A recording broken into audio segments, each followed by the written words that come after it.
یہ میری انکریمنٹ نہ رکوا دے، یہ میرا یہ نہ بگاڑ دے، یہ میرے یہ نقصان نہ پہنچا دے، اس کا ڈر، اس کا ڈر، اس کا خوف، اس کی خوشامد، اس کے لیے جا کر طرح طرح سے اپنی عزت نفس کو ذلیل کروانا اس کے سامنے.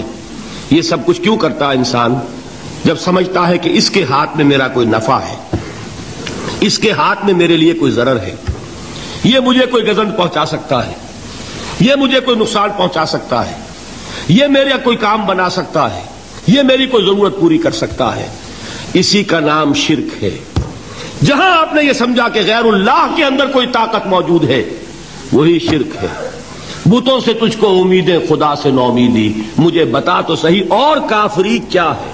یہ بات صحیح ہے کہ اگر کوئی کسی کے تعلق سے یہ عقیدہ رکھے کہ وہ اپنی ذات سے نفع و نقصان پہنچا سکتا ہے تو ظاہر ہے وہ شرک ہوگا.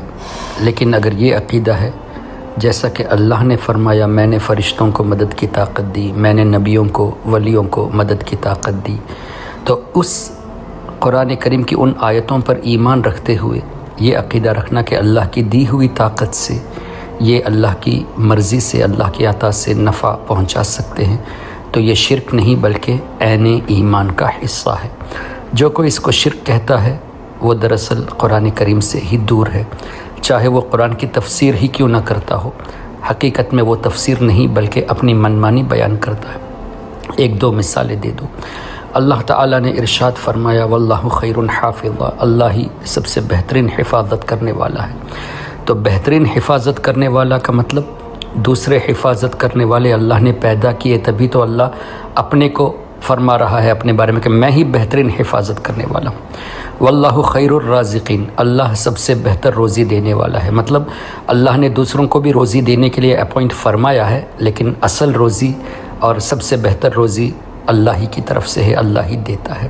اسی طرح اللہ نے فرمایا میں ہی مددگار ہوں، لیکن اللہ نے فرشتوں کو بھی قرآن کریم میں مددگار فرمایا. وَهُوَ الْقَاهِرُ فَوْقَ عِبَادِهِ وَيُرْسِلُ عَلَيْكُمْ حَفَظًا. واللہ ولی المؤمنین، اللہ مومنوں کا دوست ہے، مومنوں کا مددگار ہے.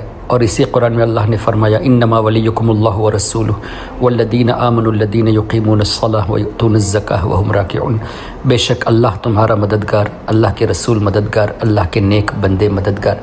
اب اللہ ہی جب یہ فرماتا ہے تو ہم کون ہوتے ہیں کسی اللہ کے نیک بندے کے تعلق سے یا کسی کے تعلق سے یہ عقیدہ رکھنا کہ اللہ ہی نے انہیں نفع و نقصان پہنچانے کا سبب بنایا ہے. تو شرک کیسے ہوگا؟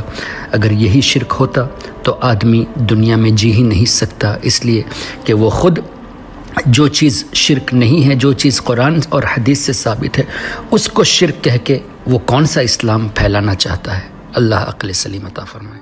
اگر آپ نے ابھی تک ہمارا چینل سبسکرائب نہیں کیا تو ہمارے چینل کو سبسکرائب کر لیں